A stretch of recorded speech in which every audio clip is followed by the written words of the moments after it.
प्रधानमंत्री ने आज 10 करोड़ किसानों के अकाउंट में सिर्फ 10 सेकंड में 21,000 करोड़ रुपए ट्रांसफर कर दिए। 8 साल पहले यह नामुमकिन था। नरेंद्र मोदी ने पिछले 8 साल में वो करके दिखाया है जो 2014 से पहले असंभव माना जाता था।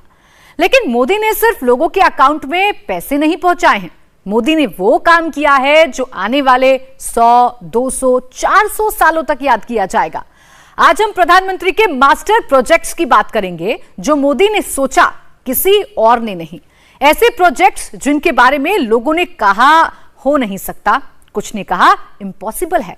मोदी ने 8 साल में इम्पॉसिबल को पॉसिबल बना दिया। 14 से पहले प्रोजेक्ट्स कागज पर बनते थे, कागज पर ही रह जाते थे। 14 के बाद मोदी राज में प्रोजेक्ट्स सिर्फ कागज पर ही नहीं बने, काम हुआ। नींव से लेकर मॉनिटरिंग तक सब मोदी के लेवल पर हुआ और ये सारे प्रोजेक्ट्स आज पूरे हो चुके हैं। मोदी ने ऐसे कौन से प्रोजेक्ट्स कंप्लीट किए जो चैलेंजिंग थे? मोदी ने उन्हें कैसे पूरा किया? लोग क्यों कहते हैं मोदी है तो मुमकिन है? नामुमकिन से मुमकिन कर दिखाने का नाम मोदी कैसे है? इस रिपोर्ट से समझते हैं।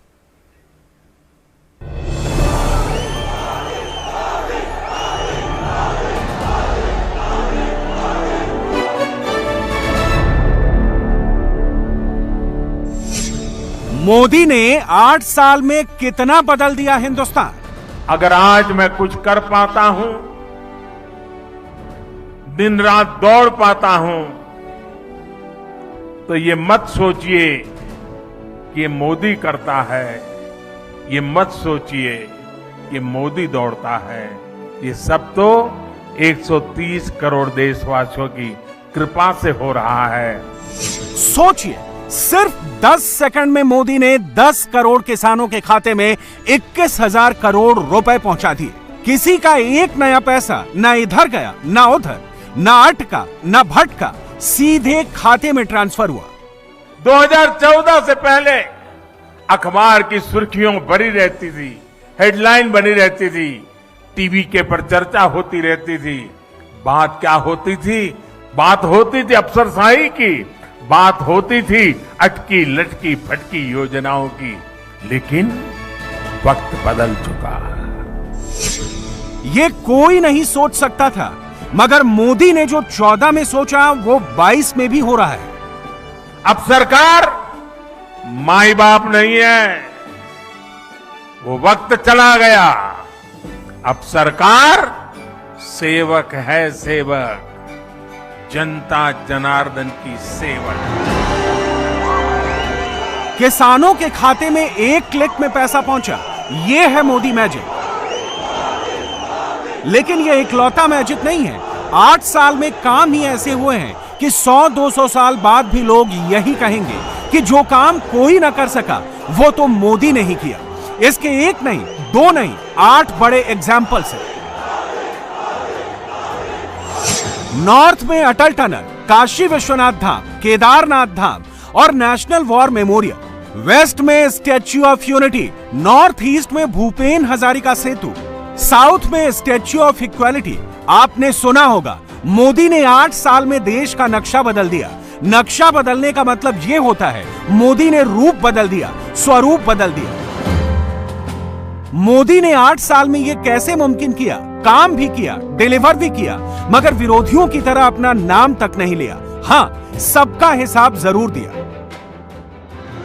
एक परिवार के 48 ईयर में हमने क्या खोया, क्या पाया, हमने क्या हासिल किया। 48 साल उन्होंने राज किया। हमारे पहले प्रधानमंत्री ने लगभग 17 ईयर तक इस देश का शासन संभाला।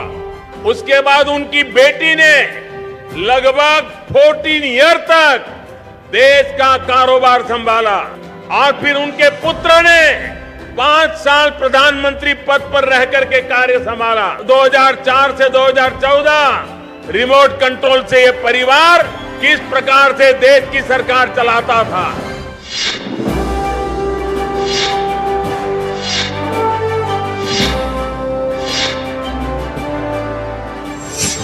2002 का अटल टनल प्रोजेक्ट 18 साल बाद 2020 में डिलीवर हुआ।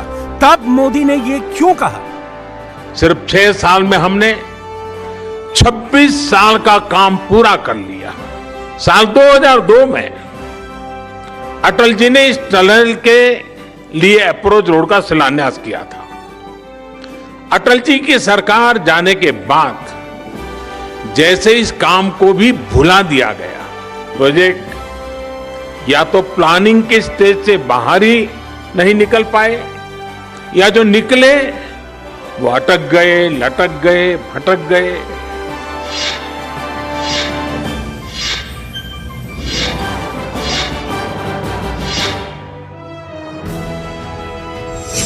दो 2003 में जिस भूपेन हजारिका सेतु का आइडिया क्वाइन किया गया, वो 14 साल बाद 2017 में जब देश को मिला, तब मोदी को ये क्यों कहना पड़ा? अगर अटल बिहारी वाजपेयी की सरकार 2004 में दोबारा चुन करके आई होती तो ये ब्रिज आज से 10 साल पहले आपको मिल गया होता।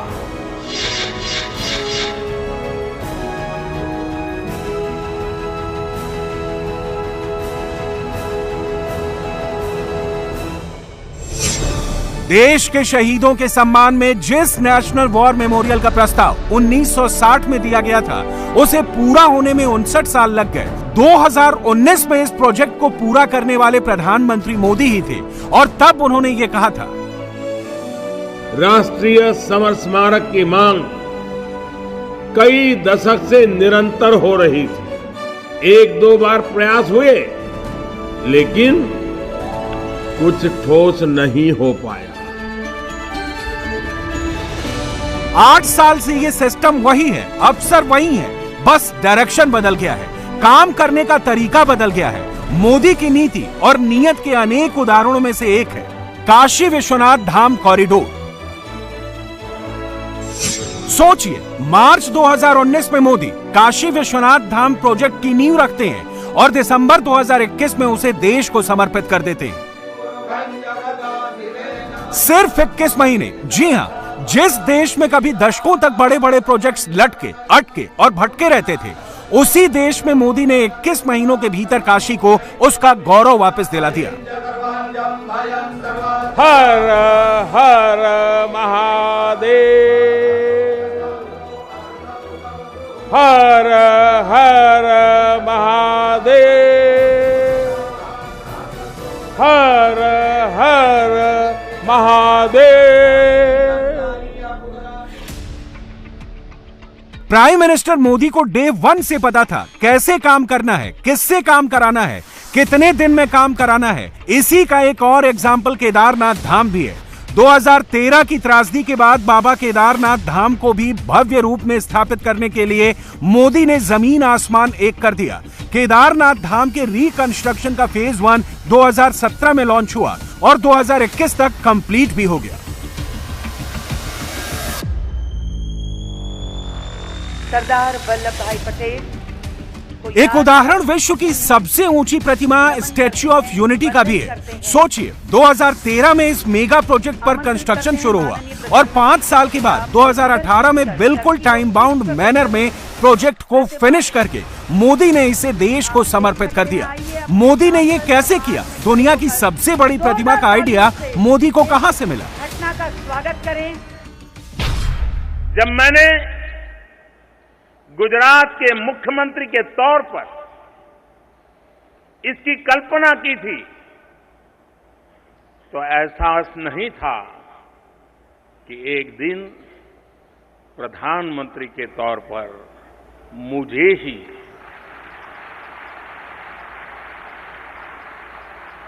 ये पुण्य काम करने का मौका मिलेगा। मुझे ये भी याद है कि जब ये विचार मैंने सामने रखा था तो शंकाओं आशंकाओं का भी एक वातावरण बना था।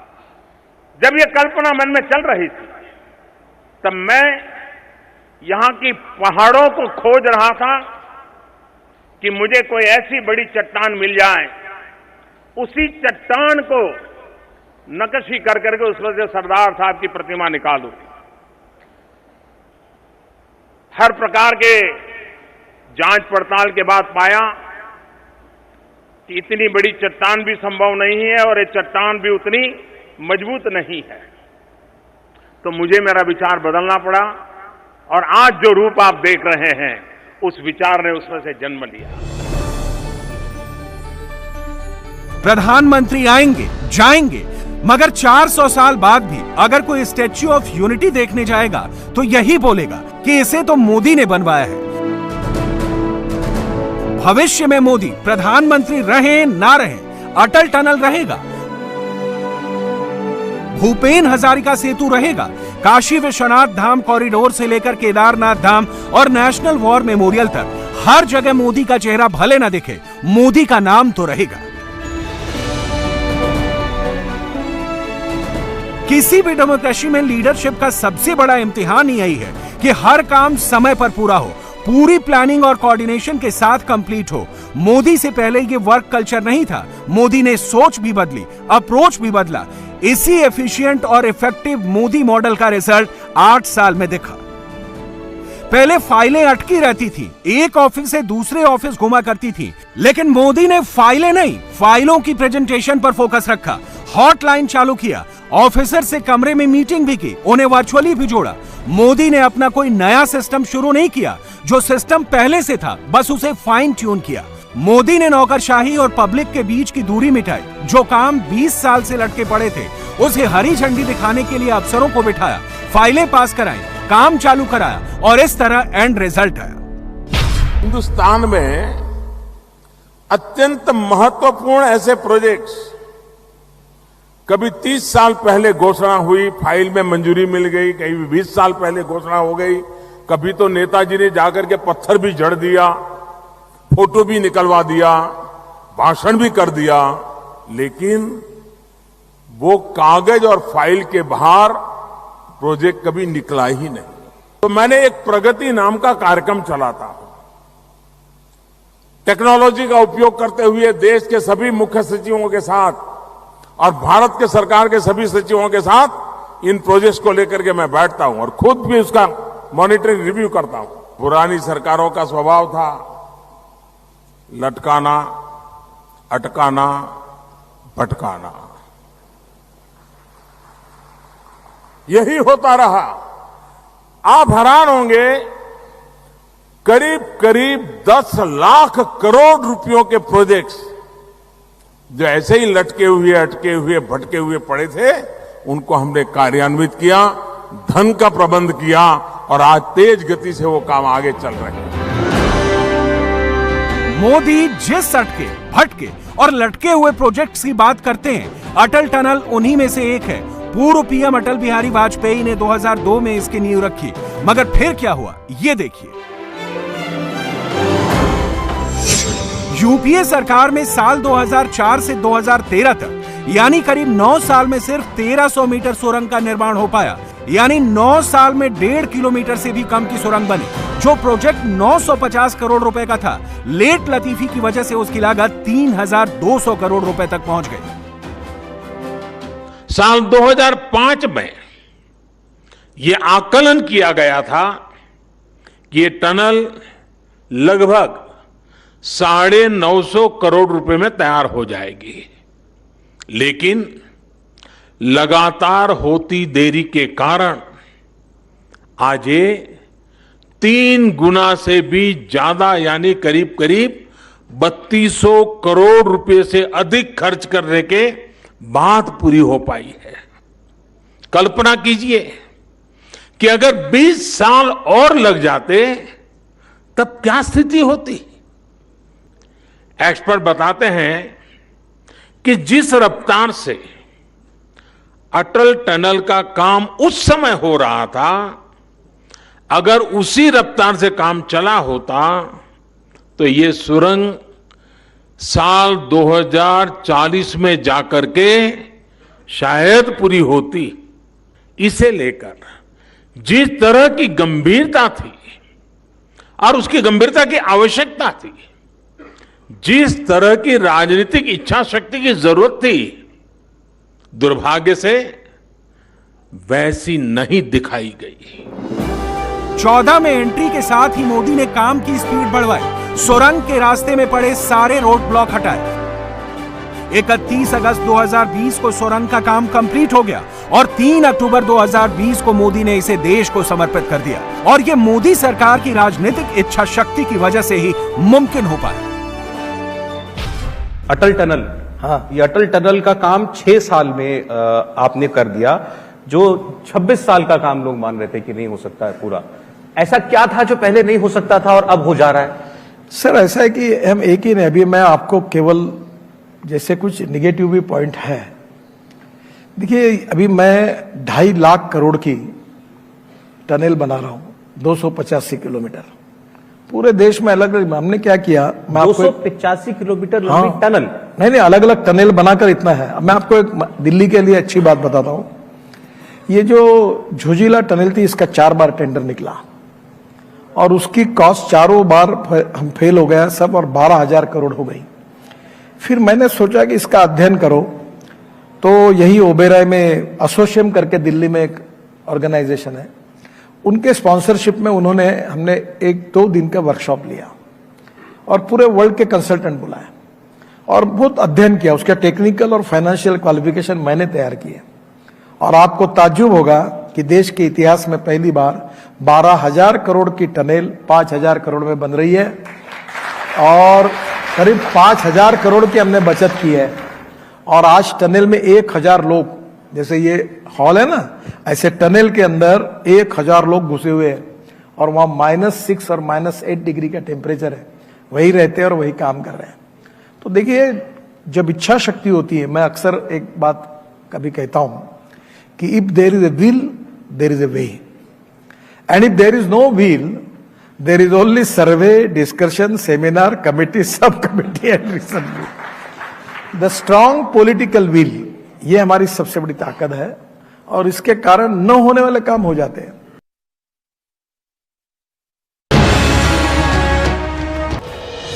– 2017 आते आते यानी मोदी के पीएम बनने के 3 साल के बाद ही 14 साल पुराना प्रोजेक्ट डिलीवर हो गया। 9 किलोमीटर से ज्यादा लंबा पुल असम को मिल गया। 5.5 घंटे से ज्यादा का ट्रेवल टाइम 30 मिनट का हो गया। ये पुल इस तरह से डिजाइन किया गया है कि सेना के अर्जुन टैंक और T-72 बैटल टैंक्स का भार भी उठा सकता है। भूपेन हजारिका सेतु इसलिए मुमकिन हुआ क्योंकि पीएम के तौर पर टफ डिसीजन लेना और उन्हें बिना किसी देरी के इम्प्लीमेंट कराना ही मोदी का प्राइम ऑब्जेक्टिव रहा। और एक बड़ी वजह यह भी रही कि 17 में जब इस पुल को मोदी ने इनॉग्रेट किया, तब असम में कांग्रेस की नहीं, सर्बानंद सोनोवाल की बीजेपी सरकार थी। मोदी से पहले नई दिल्ली के पॉलिटिकल क्लास को सालों साल से चलता है एटीट्यूड वाली बीमारी ने घेर रखा था। इसका शिकार देश के वीर सपूत भी हुए।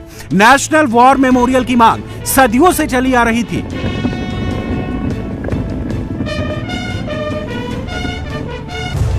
आप कल्पना कर सकते हैं 1960 में पहली बार पंडित नेहरू के टाइम में नेशनल वॉर मेमोरियल का प्रस्ताव रखा गया था।